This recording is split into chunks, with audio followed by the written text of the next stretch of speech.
एक बच्ची की माँ नहीं थी। सौतेली माँ उस बच्ची से हर काम करवाती थी।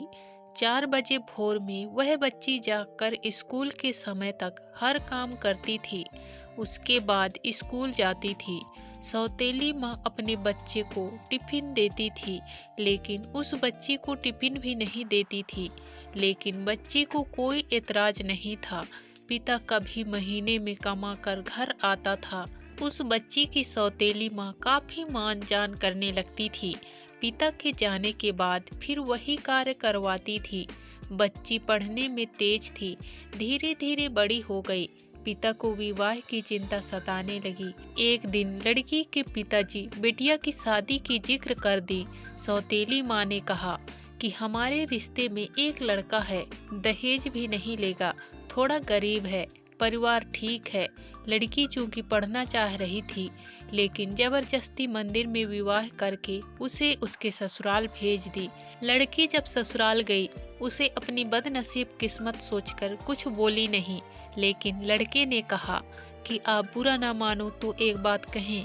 वह बोली कि आपके साथ जीवन भर रहना है, आप जो कहेंगे हम मानेंगे। लड़का बोला, जहाँ से पढ़ाई छोड़ी है वहीं से आप शुरू कर दीजिए। हम गरीब हैं लेकिन गंवार नहीं हैं। लड़की अपने पति के पैर पकड़कर फपक रो दी। लड़का दिन रात मेहनत करने लगा। लड़की दिन रात पढ़ाई में मन लगा दी। लड़की एक बड़े शहर में रहकर IAS की तैयारी करने लगी। लड़का कमा कमा कर पैसा देने चला आता था। लड़कियों के हॉस्टल के बाहर मिलकर पैसा दे देता था और फिर पुनः घर वापस चला आता था। लड़की IAS में सिलेक्ट हो गई।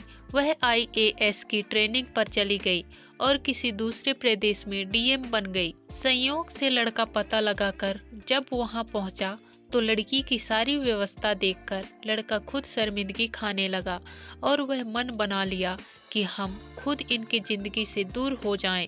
लड़के की मां की तबीयत खराब थी। लड़का हफ्ते भर से मिलने के लिए प्रयास कर रहा था, लेकिन कोई मिलने नहीं दिया। ठंड का मौसम था। DM साहिबा का कंबल वितरण का होर्डिंग लगा था। वो भी सवेरे से लाइन लगाकर खड़ा हो गया, जिसमें 5 गरीब चुने गए।